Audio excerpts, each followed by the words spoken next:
তোমাদের সকলকে স্বাগত জানাই আমাদের এই চ্যানেল জাগরিতে। আমরা আজকে আলোচনা করব দশম শ্রেণী এবং বিভিন্ন কম্পিটিটিভ এক্সাম এবং ওয়েস্ট বেঙ্গল পলিটেকনিক জয়েন্টের জন্য ফিজিক্যাল সায়েন্সের একটি চ্যাপ্টার নিয়ে তাপের ঘটনাসমূহ, থার্মাল ফেনোমেনা। এই যে তাপের ঘটনা বা থার্মাল ফেনোমেনা, এটা West Bengal board of secondary এডুকেশনের বর্তমান সিলেবাসের অন্তর্ভুক্ত মাধ্যমিকের জন্য। কিন্তু এই থার্মাল ফেনোমেনা পড়তে গেলে প্রথমেই আমাদেরকে হিট এবং টেম্পারেচার সম্পর্কে জ্ঞান রাখতে হবে, অর্থাৎ তাপ ও তাপমাত্রা। কিন্তু আমাদের এই সিলেবাসে তাপ ও তাপমাত্রা দশম শ্রেণীতে নেই। আমি এর আগের ভিডিওতে তাপ ও তাপমাত্রা যাবতীয় তথ্য থিওরি সহকারে যাবতীয় থিওরি খুঁটিনাটি বিষয়ে আমি আলোচনা করেছি। তোমাদেরকে বলবো, তোমরা যারা সেই ভিডিওটি না দেখে এই তাপ সংক্রান্ত ঘটনা, তাপের ঘটনা চ্যাপ্টারটি প্রথম পড়ছো, তারা ভিডিওর ডেসক্রিপশন বক্সে লিংক দেওয়া আছে, সেখান থেকে গিয়ে তাপ এবং তাপমাত্রা ক্লাসটা করে আসো। তা না হলেও তোমাদের এই আজকের ক্লাসটা বুঝতে একটু হলেও অসুবিধা হতে পারে। তাহলে শুরু করা যাক আজকের ক্লাস, তাপের ঘটনাসমূহ, থার্মাল ফেনোমেনা।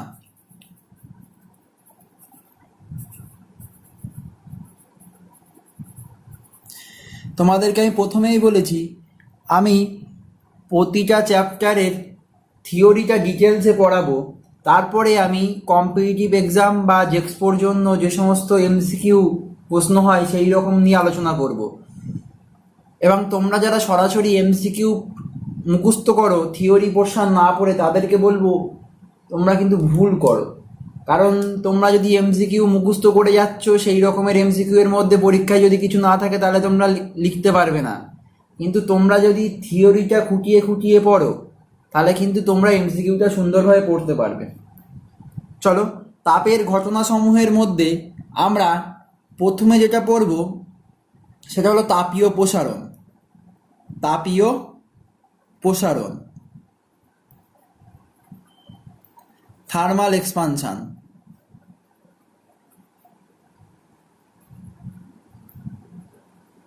জাস্ট পয়েন্টগুলো লিখবো, তারপরে আমি মুখে বলে বুঝিয়ে দিচ্ছি। থার্মাল এক্সপানশন, তাহলে তাপের ঘটনার মধ্যে একটা ঘটনা হলো তাপীয় প্রসারণ বা থার্মাল এক্সপানশন। এই তাপীয় প্রসারণ ব্যাপারটা হলো, আমরা জানি পদার্থের তিনটি অবস্থা থাকে, কঠিন, তরল ও গ্যাসীয়। এবার তাপ প্রয়োগ করলে সাধারণত সব পদার্থেরই প্রসারণ হয়, এবং তাপ নিষ্কাশন করলে পদার্থের সংকোচন হয়। পদার্থের তিনটে অবস্থা কি বললাম? কঠিন, আমি মেন জিনিসগুলো লিখে দিচ্ছি, কঠিন, তরল ও গ্যাসীয়। এই প্রতিটি পদার্থেরই যদি আমি একটা পদার্থের মধ্যে যদি আমি তাপ দিই, তাহলে সেটি প্রসারিত হবে, আর যদি তাপ নিষ্কাশিত করে নিই তাহলে সেটি সংকোচিত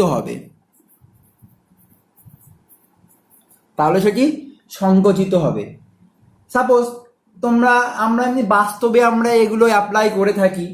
যেমন ধরো, কোনো একটা কাচের বোতল, তার ধাতুর যে বোতলের ছিপি, সেটা আটকে গেছে, আমরা খুলতে পারছি না কোনো রকমভাবে। তাহলে আমরা কি করে নিই? তাহলে আমরা সেটাকে গরম করে নিই। গরম করে নিলে ওই ধাতুর যে ছিপি, ওটা প্রসারিত হয়, ফলে সহজে আমরা খুলতে পারি।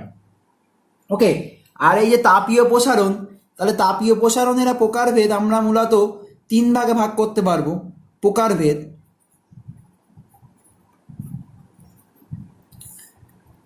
এক নম্বর কঠিনের প্রসারণ,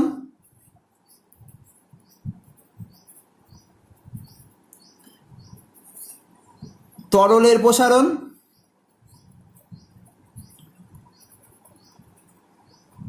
এবং গ্যাসের প্রসারণ।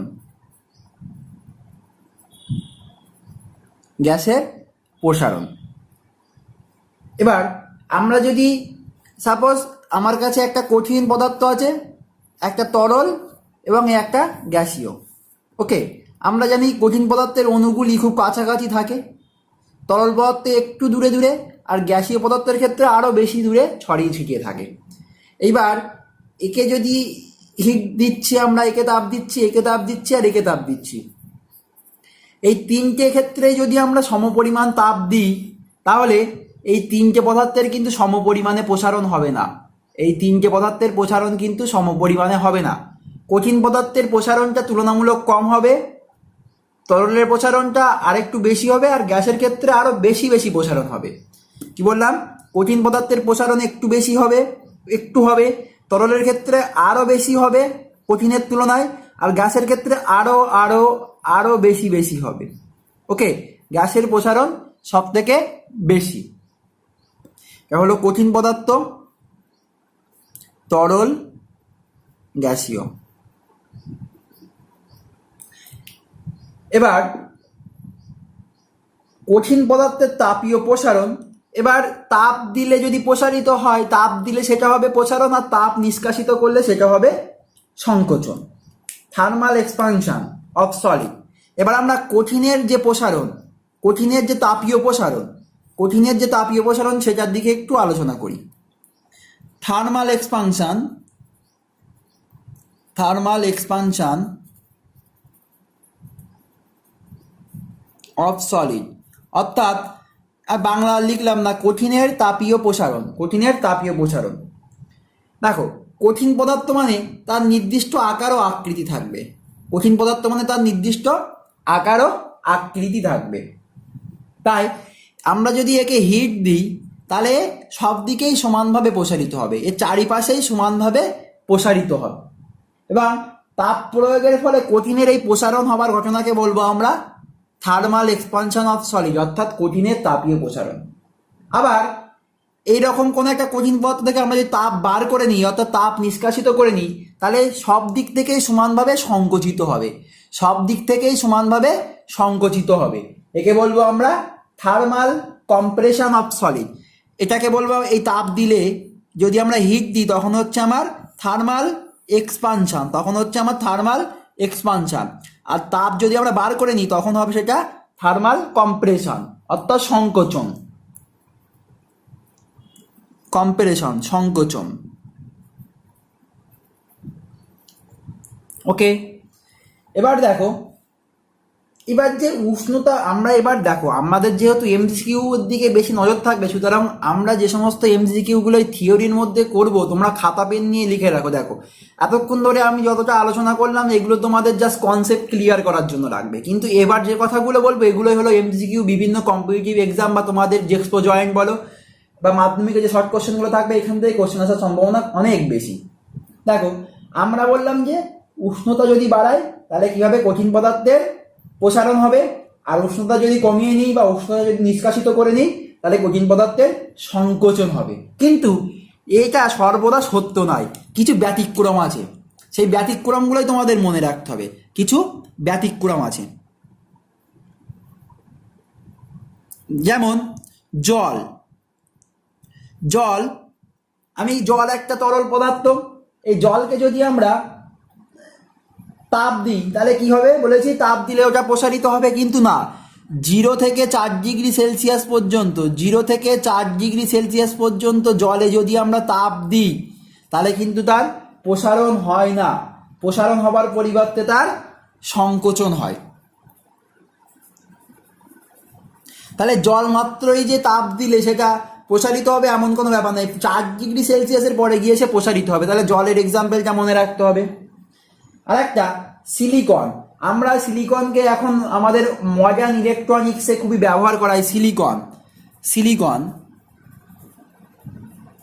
সিলিকন সংকেত SI, এটাও ঠিক জলের মতন আচরণ করে, কিন্তু কোন থেকে কোন টেম্পারেচারের মধ্যে? -255 ডিগ্রি সেলসিয়াস থেকে -153 ডিগ্রি সেলসিয়াস তাপমাত্রার মধ্যে সিলিকন ব্যতিক্রমী ধর্ম কাজ করে, অর্থাৎ উষ্ণতা বৃদ্ধি করলে ওর সংকুচিত না হয়ে প্রসারিত হয়। এরকম আরও কিছু কিছু উদাহরণ আছে। স্ক্যান্ডিয়াম টাইফ্লুরাইড, জাস্ট তোমরা উদাহরণগুলো মনে রাখবে। স্ক্যান্ডিয়াম টাইফ্লুরাইড,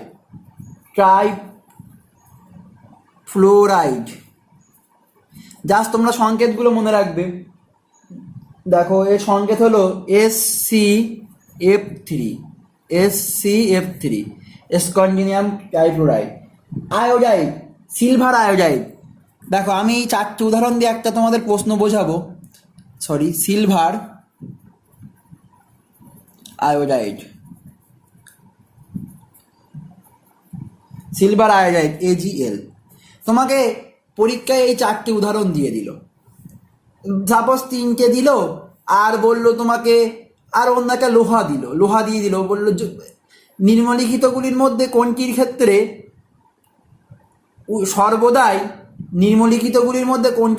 সর্বদাই উষ্ণতা বাড়ালে তার প্রসারণ হয়। কি বললাম? নিম্নলিখিতগুলির মধ্যে কোনটির ক্ষেত্রে উষ্ণতা বাড়ালে সর্বদা প্রসারিত হয়। তোমাকে অপশান দিয়ে দিল জল, সিলিকন, সিলভার আয়োডাইড আর লোহা। দেখো জল, সিলিকন, সিলভার আয়োডাইড এরা কিন্তু উষ্ণতা বাড়ালেই সর্বদা প্রসারিত হয় না, কিছু কিছু ক্ষেত্রে এরা সংকুচিত হয়। তাহলে তোমাদের উদাহরণ হবে তাহলে লোহা। তাহলে আমরা কঠিনের পদার্থের ক্ষেত্রে তাপীয় প্রসারণ বললাম, তাপীয় সংকোচন বললাম। এইবার এই কঠিনের তাপীয় প্রসারণকে আমরা আবার উপশাখায় বিভক্ত করতে পারি। এই যে কঠিনের তাপীয় প্রসারণ একে আবার 3 ভাগে ভাগ করা হয়। 1 নম্বর দৈর্ঘ্য প্রসারণ, রৈখিক বা দৈর্ঘ্য প্রসারণ। 2 নম্বরে ক্ষেত্র প্রসারণ।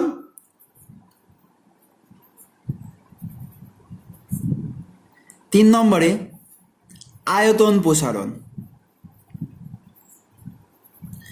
দেখি আমরা যদি যে কোনো একটা নিয়ে ডিটেলস আলোচনা করি তাহলে বাকি দুটো আমরা সহজেই বুঝতে পারবো। আর কঠিন পদার্থের ক্ষেত্রে যে তাপীয় প্রসারণ ঘটে, এই কঠিন পদার্থের তাপীয় প্রসারণ কিন্তু তরল বা গ্যাসের তুলনায় কম। কেন কম হয়? কারণ কঠিন পদার্থের অণুগুলি পরস্পরের খুব কাছাকাছি আন্তরাণবিক আকর্ষণ বল দ্বারা পরস্পরের সাথে যুক্ত থাকে। সুতরাং তাদের ক্ষেত্রে আমার তাপ প্রয়োগের ফলে যে প্রসারণ হয় সেটা তরল এবং গ্যাসের তুলনায় অনেকটা কম। দেখো প্রথমে আমরা দেখব দৈর্ঘ্য প্রসারণ বা রৈখিক প্রসারণ। ইংলিশে বলা হয় লিনিয়ার এক্সপানশন অফ সলিড। দেখো তুমি একটা এরকম ধাতব তার নিলে তাকে তুমি হিট অর্থাৎ তাপ দিলে এর কিন্তু চারিদিকেই প্রসারিত হবে। কি বললাম? এর কিন্তু চারিদিকেই প্রসারিত হবে। কিন্তু যেহেতু একটা দণ্ডাকার তার, সুতরাং এর ক্ষেত্রে যে ক্ষেত্র প্রসারণ, দেখো 3 রকমের প্রসারণ হবে। চারিদিকেই প্রসারণ হচ্ছে মানে তার দৈর্ঘ্য প্রসারণ হবে, দৈর্ঘ্য প্রসারণ হলে তার ক্ষেত্র প্রসারণ হবে, আর ক্ষেত্র প্রসারণ হওয়া মানে কিন্তু আয়তন প্রসারণ হবে। কিন্তু যেহেতু একটা দণ্ডাকার তার এর ক্ষেত্রে যে দৈর্ঘ্য প্রসারণ হয় তার তুলনায় ক্ষেত্র প্রসারণ এবং আয়তন প্রসারণ অতি নগণ্য। সেই জন্য আমরা এটাকে নেগলেক্ট করি, আর এই প্রসারণটাকে আমরা বলি দৈর্ঘ্য প্রসারণ। অর্থাৎ কোনো দণ্ড বা তারের আকৃতি কঠিন বস্তুর ক্ষেত্রে বস্তুর দৈর্ঘ্য তার প্রস্থচ্ছেদের তুলনায় অনেক বেশি হয়। এর ফলে ওই ধাতব দণ্ডকে উত্তপ্ত করলে সেটি দৈর্ঘ্য বরাবর যে পরিমাণ প্রসারণ হয় তার তুলনায় অন্য দিকের প্রসারণটা অনেক কম। সেই জন্য সেগুলোকে আমরা নেগলেক্ট করতে পারি। আর কঠিন পদার্থের এই যে প্রসারণটাকে তাকে বলবো আমরা দৈর্ঘ্য প্রসারণ বা রৈখিক প্রসারণ, অর্থাৎ লিনিয়ার এক্সপানশন অফ সলিড। দেখো আমি আরও অন্যগুলো বুঝিয়ে দিই, 3টে একসাথে বোঝালে সুবিধা হবে। একটু ভুল হয়ে গেছে। তারপরে দেখো ক্ষেত্র প্রসারণ। দেখো তুমি একটা এরকম ধাতব প্লেট, ওকে, এই ধাতব প্লেট এই প্লেটের ক্ষেত্রে যদি আমরা তাপ দিই তাহলে কি হবে, এর ক্ষেত্রফল বৃদ্ধি পাবে চারিদিকে, বা দৈর্ঘ্য তেমনভাবে বৃদ্ধি পাবে না, কিন্তু এর ক্ষেত্রফল বৃদ্ধি আমাদের নজরে আসবে বা ওটাকে আমরা ধরবো, কিন্তু এর দৈর্ঘ্য প্রসারণ বা আয়তন প্রসারণকে আমরা নেগলেস করব। একে বলবো আমাদের ক্ষেত্র প্রসারণ। ওকে, তারপরে আয়তন প্রসারণ। আয়তন প্রসারণ, আয়তন প্রসারণ মনে করো তোমার কাছে কোনো সলিড অবজেক্ট আছে, এবার এর ক্ষেত্রে যদি আমরা হিট দিই তাহলে এর আয়তনের প্রসারণ ঘটে, এই তাকে বলবো আমরা আয়তন প্রসারণ। এবার এগুলো কিছু কিছু বিষয়ের উপরে নির্ভর করে, যে কঠিন পদার্থের দৈর্ঘ্য প্রসারণ, ক্ষেত্র প্রসারণ এবং আয়তন প্রসারণ কোন কোন বিষয়ের উপরে নির্ভর করে। দেখো, সবগুলোর ক্ষেত্রে কমন একটা জিনিসের উপরে নির্ভর করবে, সেটা হলো উপাদানের উপরে। উপাদান, দেখো এই যে তারটা কোন উপাদান দিয়ে তৈরি, লোহা না তামা কি রূপো, তার উপরে এই দৈর্ঘ্য প্রসারণটা নির্ভর করবে।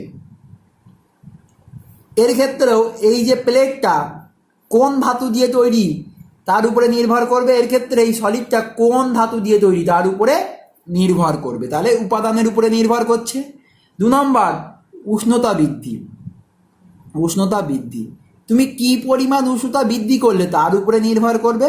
আর তারপরে যেটা নির্ভর করবে, তারপরে হলো এটা হলো প্রাথমিক যদি দৈর্ঘ্য বলে তাহলে প্রাথমিক দৈর্ঘ্যের উপরে নির্ভর করবে, যদি এটা ক্ষেত্র হয় তাহলে প্রাথমিক ক্ষেত্রের উপরে নির্ভর করবে, যদি এটা আয়তন প্রসারণ হয় তাহলে প্রাথমিক আয়তনের উপরে নির্ভর করবে। ওকে, এবার দেখো, এবার আমরা পড়ব এই যে দৈর্ঘ্য পড়লাম, দৈর্ঘ্য প্রসারণ, ক্ষেত্র প্রসারণ, আয়তন প্রসারণ তো আমরা পড়লাম। এই দৈর্ঘ্য প্রসারণ, ক্ষেত্র প্রসারণ বা আয়তন প্রসারণের গুণাঙ্ক হয়, সেটা আমরা কিভাবে বার করব। দেখো, তাকে বলা হয় কোএফিসিয়েন্ট অফ লিনিয়ার এক্সপানশন। আমি একসাথেই 3টে দেখাবো, একটা বুঝতে পারলে সবগুলো সহজে বুঝতে পারবে। কোএফিসিয়েন্ট অফ লিনিয়ার এক্সপানশন, অর্থাৎ বাংলা হলো দৈর্ঘ্য প্রসারণ গুণাঙ্ক, যাকে আলফা দ্বারা লেখা হয়, তারপরে দেখো, আমি আর লিখছি না, তারপরে একটা হবে ক্ষেত্র প্রসারণ গুণাঙ্ক। ক্ষেত্র প্রসারণ গুণাঙ্ক, ইংলিশ আর লিখলাম না, গুণাঙ্ক, যেটাকে আমরা বিটা দ্বারা রিপ্রেজেন্ট করি, বিটা। ওকে, তারপরে আয়তন প্রসারণ গুণাঙ্ক। আয়তন প্রসারণ গুণাঙ্ক, আয়তন প্রসারণ গুণাঙ্ক। দেখো, দৈর্ঘ্য প্রসারণ গুণাঙ্ক আমরা কি বলছি, একক দৈর্ঘ্যের কোনো দণ্ডের উষ্ণতা, সাপোজ আমরা একটা দণ্ড নিয়েছিলাম,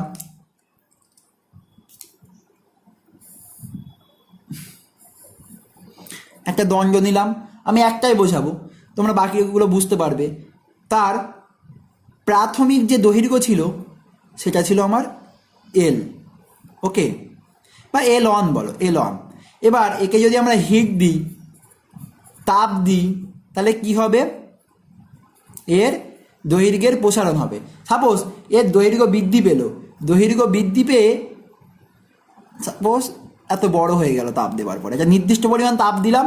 সাপোজ প্রথমে যে টেম্পারেচার ছিল, মানে ওর উষ্ণতা বৃদ্ধি হলো, প্রথমে টেম্পারেচার ছিল, যখন এর লেন্থ ছিল L1 তখন ওর টেম্পারেচার ছিল T1 ডিগ্রি সেলসিয়াস। তারপরে এর লেন্থ হয়ে গেল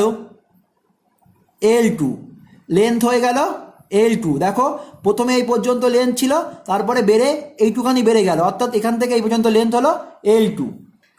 আর তখন আমাদের টেম্পারেচার হলো T2 ডিগ্রি সেলসিয়াস। আর এর যদি সংজ্ঞা বলছে, একক দৈর্ঘ্যের কোনো দণ্ডের উষ্ণতা 1 ডিগ্রি বৃদ্ধি করলে দণ্ডটির যে পরিমাণ দৈর্ঘ্য প্রসারণ হয়, কি বলছি, একক দৈর্ঘ্যের কোনো দণ্ডের উষ্ণতা 1 ডিগ্রি বৃদ্ধি করলে দণ্ডটির যে পরিমাণ দৈর্ঘ্য প্রসারণ হয় তাকে বলবো আমরা দৈর্ঘ্য প্রসারণ গুণাঙ্ক। ম্যাথামেটিক্যালি আমরা কিভাবে এক্সপ্রেশন করতে পারি দেখো, প্রাথমিক দৈর্ঘ্য কত ছিল এখানে? প্রাথমিক দৈর্ঘ্য ছিল L1, অন্তিম কত হলো? অন্তিম দৈর্ঘ্য হলো L2। এখানে L1 এর থেকে L2 বড়। প্রাথমিক উষ্ণতা ছিল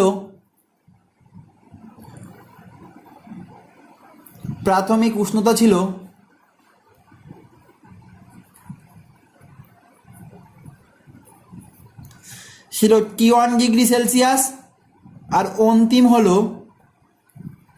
অন্তিম উষ্ণতা হলো T2 ডিগ্রি সেলসিয়াস। এর ক্ষেত্রে T2টা T1 এর থেকে বড়।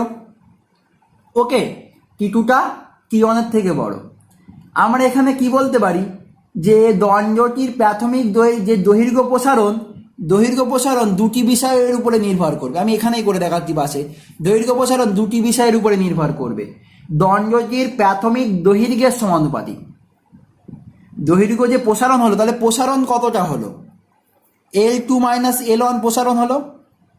সব থেকে বড় কোনটা? L2, ছোট L1, তাহলে প্রসারণ কত হলো? L2 minus L1।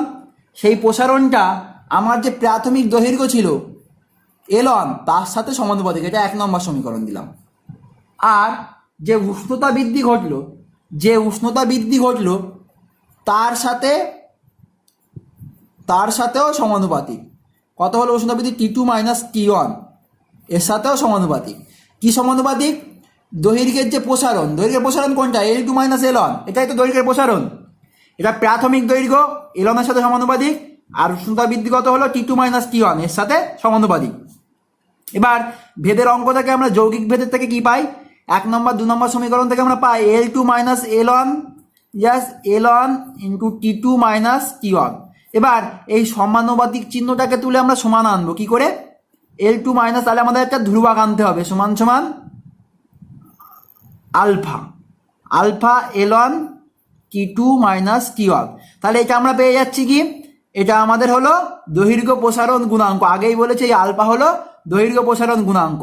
তাহলে আলফা আমরা কি লিখতে পারি? ক্যালকুলেশন করে আমরা আলফা লিখতে পারি L2 minus L1 by L1 T2 T1। তাহলে এটাকে আমরা বাংলাতে কি লিখতে পারি, ভাষায় কি লিখতে পারি? এটা হলো দৈর্ঘ্যের পরিবর্তন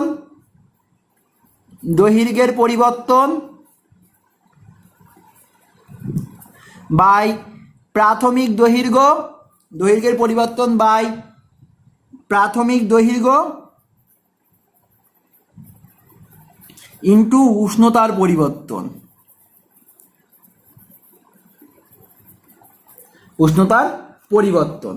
ওকে, এবার এখানে তোমরা ক্ষেত্র প্রসারণ সেই একই রকমভাবে হবে। আমি জাস্ট বোঝাচ্ছি। দেখো, আমি ক্ষেত্র প্রসারণ যদি নিতাম, এরকম একটা কিছু ক্ষেত্র নিলাম আমরা, তাহলে তার প্রাথমিক যে ক্ষেত্র ছিল সেটাকে আমরা A1 ধরতে পারতাম।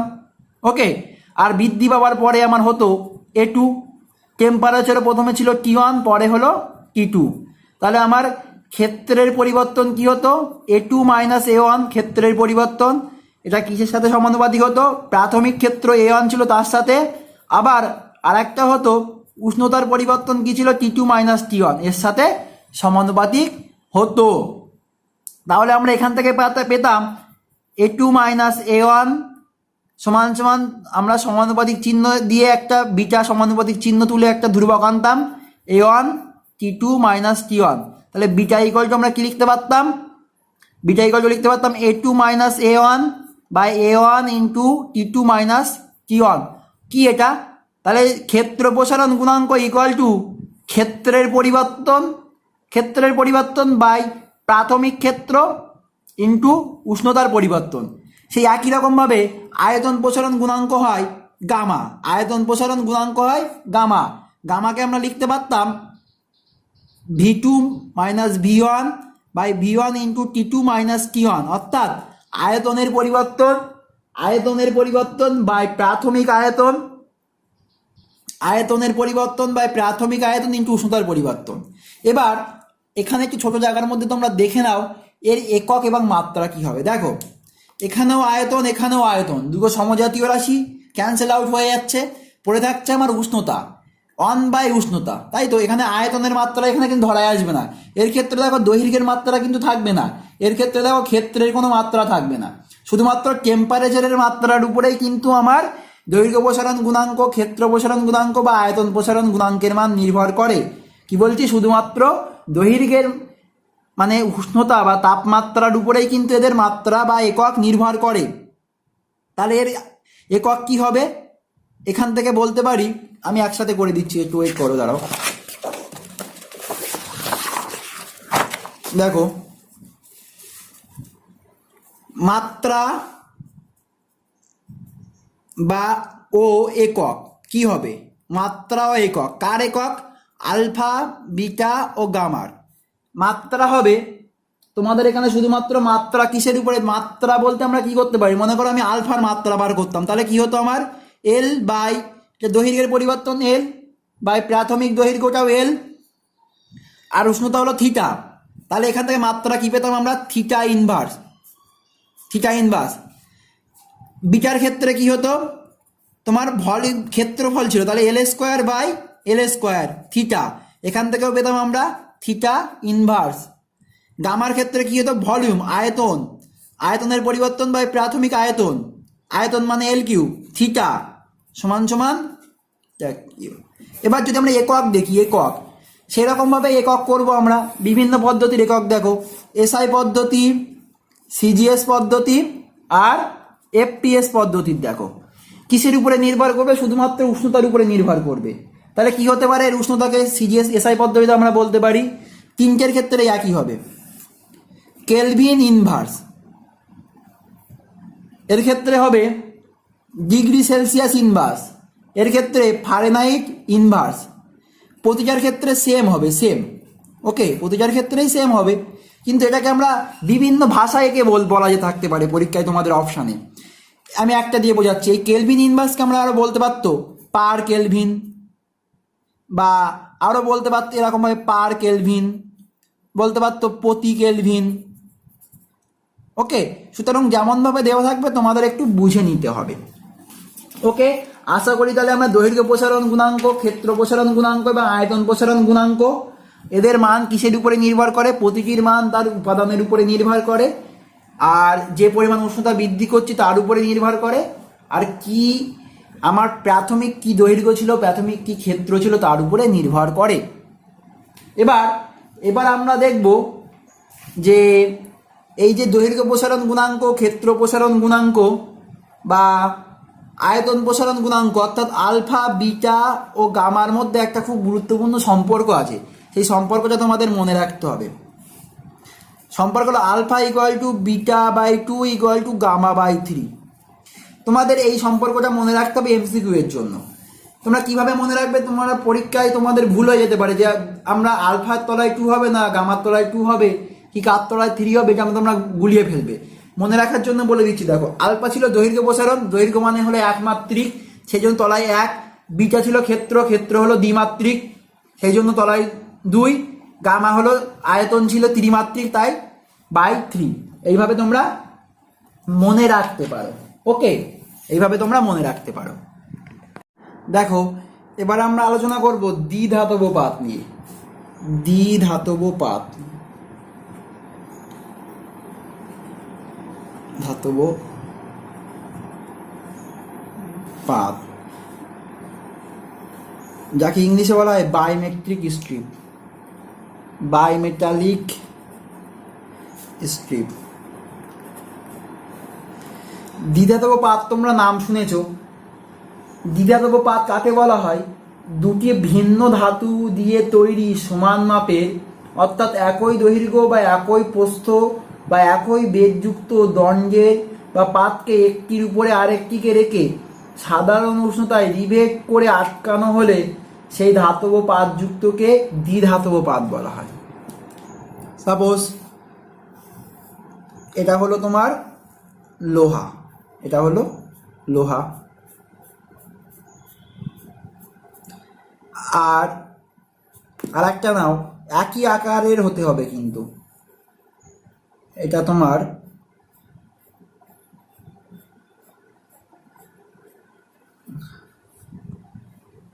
অ্যালুমিনিয়াম। কি বললাম? এটা হলো লোহা, এটা হলো অ্যালুমিনিয়াম।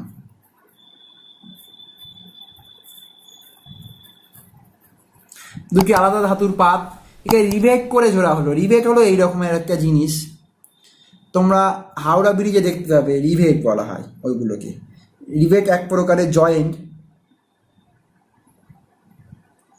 একে এরকমভাবে জুড়ে দেওয়া হয়েছে। ওকে, এরকমভাবে ছিদ্র করে জুড়ে দেওয়া হলো। এই যে সিস্টেম, একে বলা হয় আমার দ্বিধাতব পাত। এই যে রিভেটটা কিভাবে করা হয় বলো তো? এই যে রিভেটটা করা হয়, তোমার এই রিভেটটাকে প্রচুর গরম করা হয়, গরম করে এটাকে হাতুড়ি দিয়ে বাড়ি মেরে ঢুকিয়ে দেওয়া হয়। কিন্তু এই দ্বিধাতব পাত আমরা কেন পড়বো বা কি কাজে লাগে? বলছে সাপোজ তুমি যদি একে হিট দাও, তাহলে লোহার তুলনায় অ্যালুমিনিয়ামের তোমার এক্সপানশনটা আরও বেশি হবে।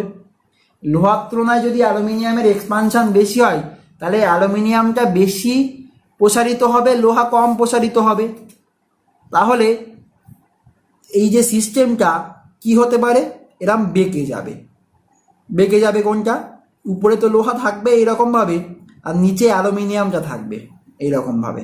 দেখো, তাহলে কিন্তু লোহার থেকেও আমার অ্যালুমিনিয়ামটা আমার বেশি বেঁকে যাচ্ছে, অর্থাৎ অ্যালুমিনিয়ামের বেশি আমার এক্সপানশন হচ্ছে।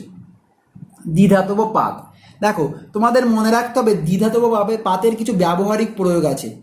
ব্যবহারিক প্রয়োগ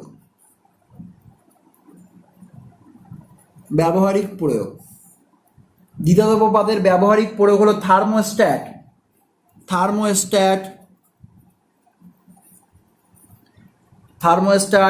ফায়ার অ্যালার্ম।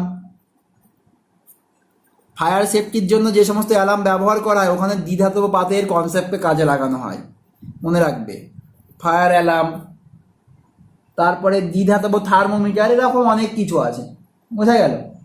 মোটামুটি এটা কিন্তু আমাদের কঠিনের এক্সপানশন বা কম্প্রেশনের উপরে কাজ করে দ্বিধাতব পাতটা। এবার আমরা কঠিনের প্রসারণ মোটামুটি পড়ে ফেলেছি, আমাদের এবার পড়তে হবে তরলের প্রসারণ। কি পড়তে হবে?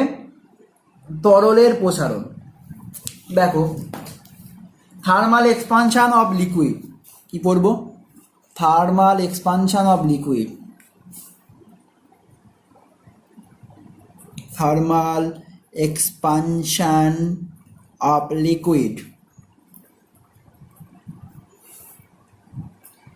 দেখো, কঠিন পদার্থের মতোই তরল পদার্থকে যদি আমরা তাপ দিই, তাহলে তরল পদার্থের আয়তনের প্রসারণ ঘটে।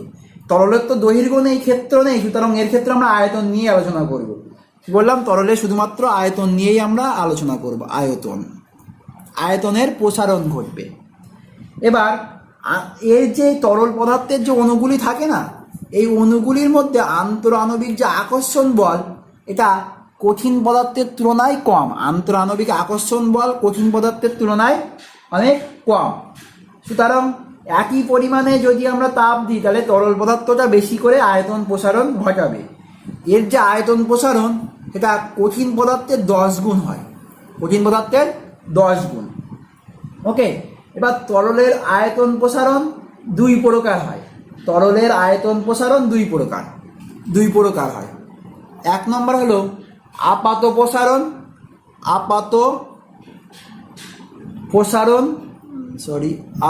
প্রসারণ, তাকে বলা হয় অ্যাপারেন্ট এক্সপানশন। আর 2 নম্বর প্রকৃত প্রসারণ, যাকে বলা হয় প্রকৃত প্রসারণ, যাকে বলা হয় রিয়াল এক্সপানশন।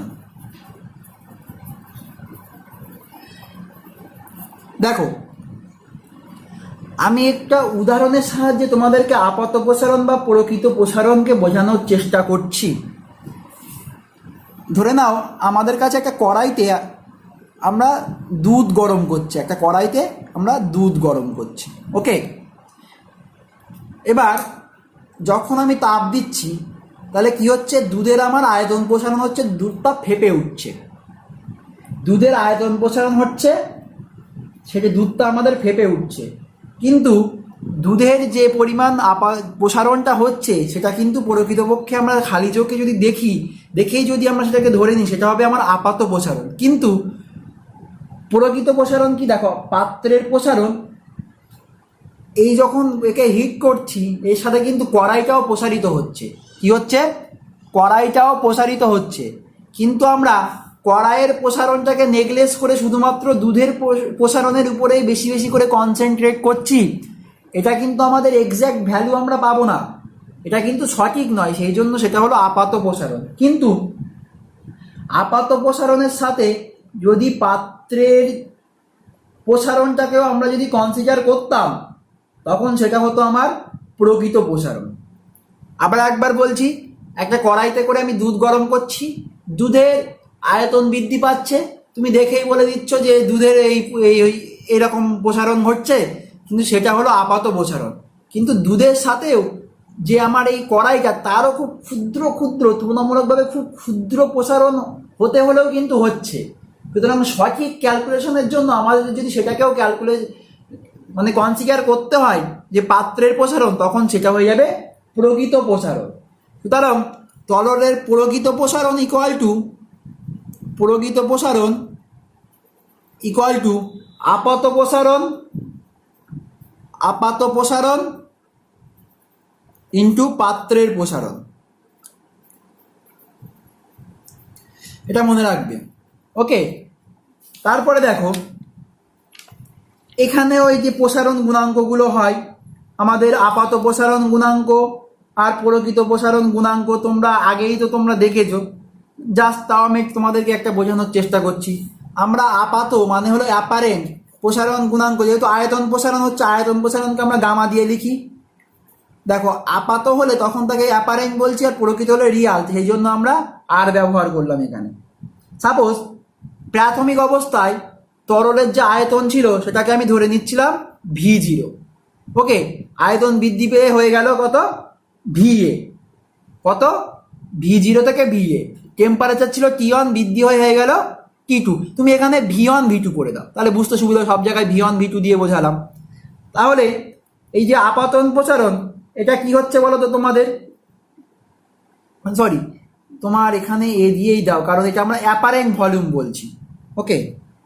0 ছিল, সরি দাঁড়াও, প্রথমে আমাদের ভলিউম ছিল 0 আর বৃদ্ধি পেয়ে হয়ে গেল আমার এ, কিন্তু আমরা এটাকে অ্যাপারেন্ট ধরছি। তাহলে অ্যাপারেন্টের ক্ষেত্রে কি হবে, বৃদ্ধি কত হলো, মানে পরিবর্তন হলো আয়তনের পরিবর্তন VA মাইনাস V0 বাই প্রাথমিক কি ছিল V0 ইন্টু উষ্ণতার পরিবর্তন কি হলো T2 মাইনাস T1। যদি রিয়াল দেখতাম, রিয়ালের ক্ষেত্রে কি হতো, রিয়ালের ক্ষেত্রে সাপোজ আমার বৃদ্ধি পেয়ে হয়েছিল VR মাইনাস প্রথমে ছিল V0, তাহলে V0 into T2 minus T1, ওকে। এবার তোমরা এখান থেকে জাস্ট মনে রাখবে যে তরলের এই যে প্রসারণ গুণাঙ্ক, প্রকৃত প্রসারণ গুণাঙ্ক ইকুয়াল টু আপাত প্রসারণ গুণাঙ্ক ইন্টু পাত্রের প্রসারণ, পাত্রের প্রসারণ, ওকে, পাত্রের প্রসারণ। এটাও এই তরলের যে প্রকৃত প্রসারণ বা আপাত প্রসারণ কোন কোন বিষয়ের উপরে নির্ভর করে যদি বলে, তাহলে তোমরা বলতে পারো সেই একই রকমভাবে তরলের যে প্রাথমিক আয়তন, তরলের উষ্ণতা বৃদ্ধি এবং তরলের প্রকৃতি, তরলটা কেমন, তরলটা দুধ না জল না কেরোসিন না ডিজেল, সেই তরলের প্রকৃতির উপরে নির্ভর করবে। প্রকৃতি, উষ্ণতা বৃদ্ধি আর প্রাথমিক আয়তন। দেখো মোটামুটিভাবে কিন্তু সবগুলো একই রকম, এই তিনটের উপরেই মূলত নির্ভর করে। এবার তোমরা জলের ব্যতিক্রান্ত প্রসারণ যেটা পড়বা, যে আমি আগেও একবার বলেছি কথাটা, আমরা জানি কি তরল পদার্থকে যদি আমরা তাপ দিই তাহলে তরল পদার্থের প্রসারণ হবে, কিন্তু জলের ক্ষেত্রে 0 থেকে 4 ডিগ্রি, 0 ডিগ্রি সেলসিয়াস থেকে 4 ডিগ্রি সেলসিয়াস পর্যন্ত ব্যতিক্রমী ঘটনা ঘটে।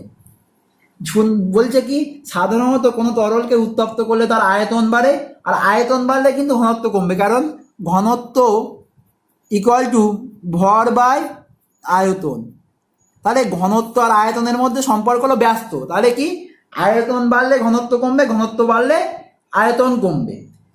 কিন্তু জলের ক্ষেত্রে নির্দিষ্ট একটি উষ্ণতা পাল্লার মধ্যে, যেমন 0 থেকে 4 ডিগ্রি পর্যন্ত যদি উষ্ণতা বাড়ানো হয়, তাহলে কি হয়, আয়তন কমে ঘনত্ব বাড়ে, আয়তন কমে ঘনত্ব বাড়ে। জলের ঘনত্ব সর্বোচ্চ হয় 4 ডিগ্রি সেলসিয়াসে, মনে রাখবে জলের ঘনত্ব সর্বোচ্চ হয় 4 ডিগ্রি সেলসিয়াসে। তারপর থেকে নর্মাল জল যেমনভাবে অন্যান্য তরলের মতন আচরণ করে।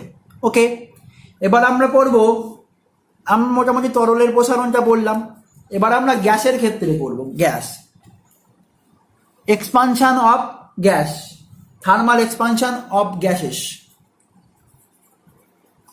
থার্মাল এক্সপানশন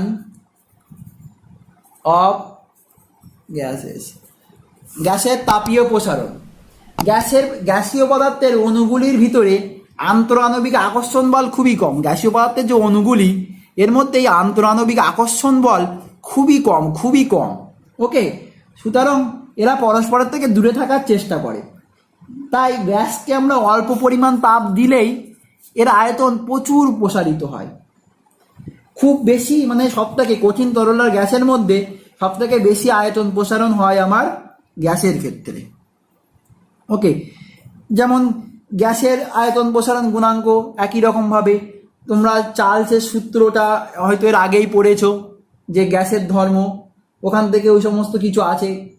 তারপরে দেখো, আমরা কিছু কথা নিয়ে আলোচনা করি, এগুলো তো আমরা সাধারণত জানি, যে রেল লাইনের মাঝে যে জোড়া থাকে কেন, রেল লাইনের মাঝে জোড়া রাখার কারণ কি, এগুলো দেখবে। যে কি, যখন রেলগাড়ি যায় তখন যে তোমার ঘর্ষণের ফলে যে তাপের সৃষ্টি হয়, ফলে ওর এক্সপানশন হয়। এক্সপানশন যদি হয়, যদি ফাঁকা না রাখা হতো তাহলে ওই রেল লাইনটা বেঁকে যেত, সেই জন্য। তারপরে দোলক ঘড়ি শীতকালে ফাস্ট এবং গ্রীষ্মকালে স্লো হয় কেন, এই সমস্ত কথাগুলো তোমরা জানবে। গরুর গাড়ির চাকায় লোহার বের পরানো হয় কেন, কিভাবে পরানো হয়, এই তো কাঠের চাকা, তো এই কাঠের চাকায় যে আমরা লোহার বেগটা সাইডে পরাই না, সেই লোহার বেগটার কিন্তু আকারটা এর থেকে ছোট থাকে প্রাথমিকভাবে। তাহলে কি করে এর বাইরে আমরা পড়াই, বলছে এখানে যদি আমরা গরম করি তাহলে এর আকারটা বড় হয়ে যাচ্ছে, বড় হয়ে এর থেকে বেশি হয়ে যাচ্ছে, তখন ওকে আঘাত করে ঢোকানো হচ্ছে। তারপরে যেই ঠান্ডা হয়ে যাচ্ছে সেই আবার কম্প্রেশন হয়ে ও একদম ঠিকঠাক করে টাইট ফিট হয়ে যাচ্ছে। ওকে, দেখো মোটামুটি আমরা এতক্ষণ ধরে পড়লাম তাপের ঘটনার মধ্যে একটা জিনিস নিয়েই পড়লাম, যে তাপের ঘটনার মধ্যে আমার কি হচ্ছে, এক্সপানশন বা কম্প্রেশন হচ্ছে, সংকোচন বা প্রসারণ। এবার আমরা যেটা পড়বো তা হলো তাপের পরিবহন, কনডাকশন অফ হিট। 2 নম্বর ঘটনা, কনডাকশন অফ হিট, তাপের পরিবহন।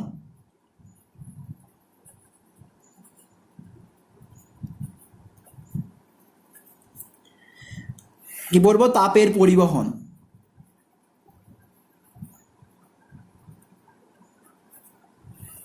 তাপের পরিবহন, দেখো তাপের পরিবহন বা ট্রান্সমিশন অফ হিট, দুটি ভিন্ন উষ্ণতার বস্তুকে পাশাপাশি রাখলে, আমি আগের ক্লাসে বলেছি যে দুটি ভিন্ন উষ্ণতার বস্তুকে যদি পাশাপাশি রাখি, তাহলে উষ্ণতর বস্তু থেকে যদি এটার উষ্ণতা বেশি হয়, তাহলে এর থেকে যদি এটার কম হয়, তাহলে উষ্ণতর বস্তু থেকে শীতলতর বস্তুর দিকে তাপের সঞ্চারিত হয়, এবং যতক্ষণ না সমান হয় ততক্ষণ তাপের সঞ্চালন চলতে থাকে। ক্যালোরিমিতির মূলনীতি আসে, এবং তাপ পরিবহনের বিভিন্ন পদ্ধতিগুলো আমরা পড়েছি, যে পরিচলন, পরিবহন, বিকিরণ।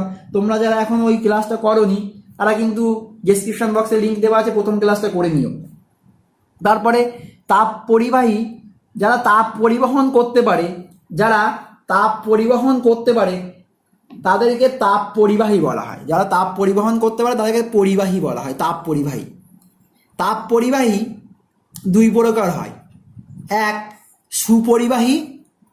সুপরিবাহী বা গুড কন্ডাক্টর, আর কুপরিবাহী হলো ব্যাড কন্ডাক্টর। দেখো, যে সমস্ত পদার্থের মধ্যে দিয়ে সহজেই তাপ সঞ্চালিত হতে পারে তাকে আমরা সুপরিবাহী বলবো, আর যে সমস্ত পদার্থের মধ্যে দিয়ে সহজে তাপ প্রবাহিত হতে পারে না তাকে কুপরিবাহী বলবো। দেখো, তাপ পরিবাহিত হতে পারে ভালো, সব থেকে ভালো তাপ পরিবহন করতে পারে হিরে। সব থেকে ভালো সুপরিবাহী হলো হিরে, মনে রাখবে, হিরে বা হীরক। হিরে কিন্তু তড়িৎ পরিবহন করতে পারে না, কিন্তু খুব সব থেকে ভালো তাপ পরিবহন করতে পারে হিরে। এমসিকিউতে মনে রাখবে, সব থেকে ভালো তাপ বহন করতে পারে হিরে। আর কুপরিবাহী বলতে আমরা কোনগুলো বুঝি? তাপ পরিবহন করতে পারে না, বায়ুমণ্ডল কিন্তু পারে, কিন্তু খুবই কম। বা তোমার কাগজ, রাবার, তুলো, কর্ক ইত্যাদি হলো তাপের কুপরিবাহী। এবার এখান থেকে আমরা একটা জিনিস, খুবই গুরুত্বপূর্ণ জিনিস পড়ব, তাপ পরিবাহিতাঙ্ক। তাপ পরিবাহিতাঙ্ক বা তাপ পরিবাহিতা। তাপ কি পড়ব? তাপ পরিবাহিতাঙ্ক বা তাপ পরিবাহিতা। তাপ পরিবাহিতাঙ্ক।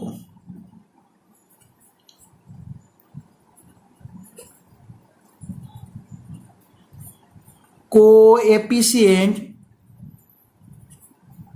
Of thermal conductivity. তাপ পরিবাহিতাঙ্ক, থার্মাল কন্ডাক্টিভিটি। দেখো, সাপোজ তোমার কাছে এরকম একটা অবজেক্ট ছিল, ওকে। এই অবজেক্টটার মধ্যে তোমার সাপোজ এই যে পৃষ্ঠতল, এই পৃষ্ঠতল থেকে এর অপোজিট দিকে যে পৃষ্ঠতলটা আছে, এর অপোজিটে যেটা আছে এই পৃষ্ঠতল, এখানে তাপ যে যাবে, কিন্তু সেই তাপটা তোমার উপাদানের বা এই কঠিন পদার্থকে ভেদ করে যাবে, সেগুলো কিসের উপরে নির্ভর করবে? দেখো, এই যে তাপ পরিবহন কিউ যে তাপ যাচ্ছে, ধরো কিউ, এখান থেকে কিউ পরিমাণ তাপ যাবে, কিউ কিসের উপরে নির্ভর করবে? Q various to area. ধরো এই যে সারফেসটা, এর এরিয়া ধরো এ ছিল, যদি এরিয়া বড় হয় তাহলে তাপ কিন্তু বেশি যাবে, সুতরাং সমানুপাতিক এরিয়ার সাথে। আর উষ্ণতার পার্থক্য, সাপোজ এই যে পৃষ্ঠটা, এই পৃষ্ঠের উষ্ণতা ছিল T1 আর এই পৃষ্ঠের উষ্ণতা ছিল T2, এদের পার্থক্য যদি বেশি হয়, মনে করো তোমার একতলা থেকে জল যখন নিচের তলায় পড়বে স্পিডে পড়বে, না 3 তলা থেকে যখন পড়বে তখন স্পিডে পড়বে? নিশ্চয়ই 3 তলা থেকে জল স্পিডে পড়বে। সুতরাং যদি তাপমাত্রার পার্থক্য বেশি হয় তাহলে কিন্তু তাপ বেশি করে যাবে। তাহলে কিসের সাথে সমানুপাতিক হবে? তাপমাত্রার পার্থক্যের সাথে সমানুপাতিক হবে। তাপমাত্রার পার্থক্যের সাথে সমানুপাতিক হবে। অর্থাৎ এখানে T1 মাইনাস T2, অবশ্যই T1 T2, কিন্তু T1 বেশি বলেই তো T1 থেকে T2 দিকে তাপ আমাদের যাচ্ছে। আর একটা কি হতে পারে, সাপোজ এই দুটোর বেধ বা লেন্থ যদি এল হয়, এর মধ্যে দূরত্ব যদি এল হয়, তাহলে সেই দৈর্ঘ্যের সাথে ব্যাসানুপাতে পরিবর্তন হবে। তোমরা ভালো করে ভেবে দেখো, সাপোজ এই ধরো তোমার কাছে একটা সরু অ্যালুমিনিয়ামের পাত আছে, তুমি এখানে গরম করছো, তাহলে এখানে তোমার তাপটা বেশি যাবে, না তোমার মনে করো এরকম একটা মোটা অ্যালুমিনিয়ামের পাত আছে, সেই একই পরিমাণ যদি গরম করো নিশ্চয়ই এখানে কম তাপ যাবে। তাহলে যদি বেধ বেড়ে যায় তাহলে তাপ পরিবহন কি হয়ে যাবে? কমে যাবে। সেই জন্য ব্যস্তানুপাতিক থাকে। আর একটা হয় সময়, কত সময় ধরে প্রবাহিত হচ্ছে তার সাথে আমার সমানুপাতিক। সময়টাকে আমি কী দ্বারা লিখছি? তাহলে এখান থেকে আমরা কি পাই? যৌগিক বেধের উপপাদ্যে ফেললে সবগুলো থেকে আমরা পাই এটা এ T1 মাইনাস T2 বাই এল। আর এগুলো বিভিন্ন বইতে কিন্তু বিভিন্ন রকম এক্সপ্রেশন দেওয়া থাকতে পারে। এখানে সময়, ওকে। এবার এই সমানুপাতিক চিহ্নটাকে তুললে আমরা একটা ধ্রুবক পাই। তাকে আমরা কে বলবো, K equal to T2 minus T1 T by L. এখানে কেটাকে বলা হচ্ছে তাপ পরিবাহিতাঙ্ক। ওকে, এই কে বলবো আমরা তাপ পরিবাহিতাঙ্ক। এটা হলো তার এরিয়া, এটা হলো উষ্ণতার পরিবর্তন, টি হলো সময়, আর এল হলো বেগ, এর উপরে নির্ভর করছে। এটা হলো তাপ পরিবাহিতাঙ্ক। এবার তাপ পরিবাহিতাঙ্কের একক এবং মাত্রা খুবই ইম্পর্টেন্ট। দেখো, আমরা এক এক করে তাপ পরিবাহিতাঙ্কের মাত্রা বার করব। দেখো কি করে বার করব। আমি কেটাকে আনি, কে ইকুয়াল টু আমরা কি লিখতে পারি? কিউ মানে হলো তাপ ইন্টু বেধ, এল বেধ। আচ্ছা, আমি প্রথমেই লিখি Q into L by A into T2 minus T1 by কি। প্রতিটাকে কি লিখি? দেখো কিউ মানে কত? তাপ, ইন্টু এল মানে কত, এল মানে কি বেদ, এল মানে তো বেদ, এ মানে হলো ক্ষেত্রফল, ক্ষেত্রফল খুব ইম্পর্টেন্ট কিন্তু তোমাদেরকে বার করা শিখিয়ে দিচ্ছি কীভাবে বার করতে হয়। এটা হলো উষ্ণতার পরিবর্তন, উষ্ণতার পরিবর্তন, উষ্ণতার পরিবর্তন ইন্টু সময়, নিচে সময় আছে। ওকে, আমি এগুলো লিখে দিলাম। বাদ দেখো আমি কিসে একক বার করবো, ধরো সিজিএস পদ্ধতিতে ফার্স্ট আমি একক বার করবো। সিজিএস পদ্ধতিতে, সিজিএস পদ্ধতিতে তাপের একক কি, ক্যালোরি। বেদ মানে কিসের একক, একটা দৈর্ঘ্যের একক সেন্টিমিটার সিজিএসে। ক্ষেত্রফলের একক কি, সেন্টিমিটার স্কোয়ার। উষ্ণতার পরিবর্তন মানে উষ্ণতার একক কি হবে, ডিগ্রি সেলসিয়াস। আর সময়ের একক কি হবে, সেকেন্ড, সময়ের একক কি হবে, সেকেন্ড। তাহলে আমরা এখান থেকে কি লিখতে পারি, calorie per centimetre inverse, calorie per centimetre inverse কেন হচ্ছে, দেখো এখানে একটা সেন্টিমিটার ছিল, এখানে দুটো ছিল, সেন্টিমিটার স্কোয়ার ছিল। তাহলে এটা করলে হয়ে যায় কি, এটা তো সূচকের নিয়ম অনুসারে যে উপরে চলে গিয়ে -2 হয়ে যায়, এখান থেকে আমরা -1 পাচ্ছি। ওকে, এখানে degree Celsius inverse second inverse. তাহলে এটাই হলো আমার সিজিএস একক, এটাই হলো আমার সিজিএস একক। যদি এসআই একক করি, আমি আর বার করছি না, তাপের একক কি, ক্যালোরিকে জুল লিখতে পারি, metre inverse, kelvin inverse, second inverse. এটা হলো SI unit, joule, metre inverse, kelvin inverse, second inverse. দেখো এই যে জুল আর এই সেকেন্ড ইনভার্সকে, জুল আর সেকেন্ড ইনভার্স তোমরা দেখতে পাচ্ছ না, দাঁড়াও দেখো এই যে জুল, দেখো আমি এসআইতে কি লিখতে পারি, ক্যালোরি মানে হলো জুল, ক্যালোরির তাপের সিজিএস একক ক্যালোরি, এসআই একক জুল। সেন্টিমিটার হলে তাহলে মিটার ইনভার্স হবে, ডিগ্রি সেলসিয়াস ইনভার্স হলে কেলভিন ইনভার্স, সময় হলে সময়, দুটো একক একই হয়। এবার এই joule per second, joule per second, joule মানে কিসের একক, কার্যের একক, কার্য বাই সময়, যাকে আমরা বলি কি ক্ষমতা। তাহলে এই দুটো মিলে হয় কি ক্ষমতার একক, ক্ষমতার একক কি হয় ওয়াট, ক্ষমতার একক কি হয় ওয়াট। তাহলে এখান থেকে আমরা এরকম বলতে পারি ওয়াট হয়ে গেল একটা, watt, watt metre inverse kelvin inverse. তোমরা কিন্তু এটাও মনে রাখতে পারো, watt metre inverse kelvin inverse. এই একক কিন্তু খুব ইম্পর্টেন্ট, খুব ইম্পর্টেন্ট পরীক্ষা আসার জন্য, সিজিএস একক আর এসআই একক। সেই রকমভাবে যদি আমরা মাত্রা বার করি, দেখ এখান থেকে মাত্রা কি বলতে পারি, তাপের, তাপের যে মাত্রা, তাপ মানে কি, তাপ আর তাপ এবং কার্য সমতুল্য, তাপ এবং কার্য সমতুল্য। তাহলে তাপের মাত্রা যা কার্যের মাত্রা তাই, কার্যের মাত্রা যদি হয়, কার্যের মাত্রা আমরা জানি M L square T to the power -2। এখানে বেদ মানে হলো এল, বেদ মানে হলো এল, ক্ষেত্রফল এল স্কোয়ার। তারপরে উষ্ণতার পরিবর্তন, উষ্ণতার মাত্রা হয় থিটা, আর সময়ের মাত্রা হলো টি। এটাকে যদি আমরা ক্যালকুলেশন করি তাহলে আমরা পাবো M L T to the power -3 theta to the power -1, M L T to the power -3 theta to the power -1। এটা হলো আমাদের তাপ পরিবাহিতাঙ্কের একক, এটা হলো আমাদের তাপ পরিবাহিতাঙ্কের একক। তাহলে তোমরা কিন্তু এখান থেকে একক আর মাত্রাগুলো ভালোভাবে দেখে রাখো। এবার আমরা পড়বো তাপীয় রোধ, এবার আমরা পড়বো তাপীয় রোধ, থার্মাল রেজিস্ট্যান্স, তাপীয় রোধ।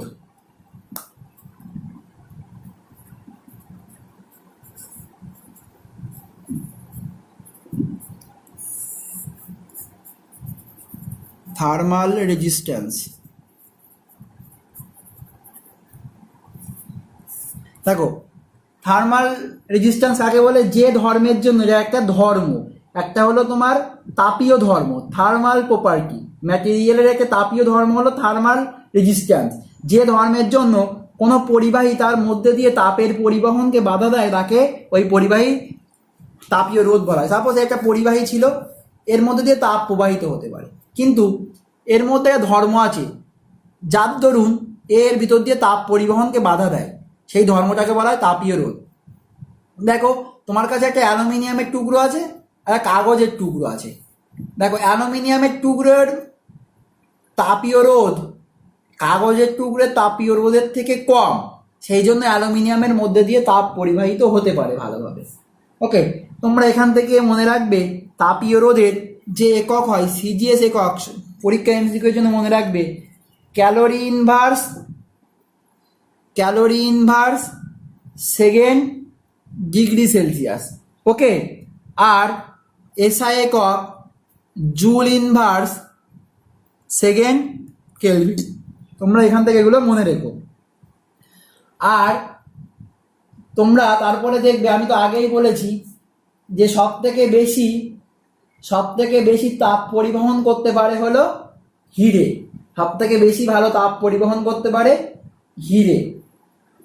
আর রূপও কিন্তু তাপ পরিবহন করতে পারে, কিন্তু হিরে এমন একটা পদার্থ যে তাপ পরিবহন করতে পারে কিন্তু তড়িৎ পরিবহন করতে পারে না। কিন্তু রূপও এ তাপ ও তড়িৎ উভয়ই ভালোভাবে পরিবাহিত করতে পারে রূপও। এই সবগুলো মনে রাখো। মোটামুটি তাপ সংক্রান্ত ঘটনাবলী যে থিওরি সবগুলো মোটামুটি কম বেশি আলোচনা করা হলো। ওকে, সবগুলো মোটামুটি কম বেশি আলোচনা করা হলো। তাপ পরিবহন বা তাপীয় পরিবহনের মধ্যে সাদৃশ্য তোমরা এসবগুলো দেখো।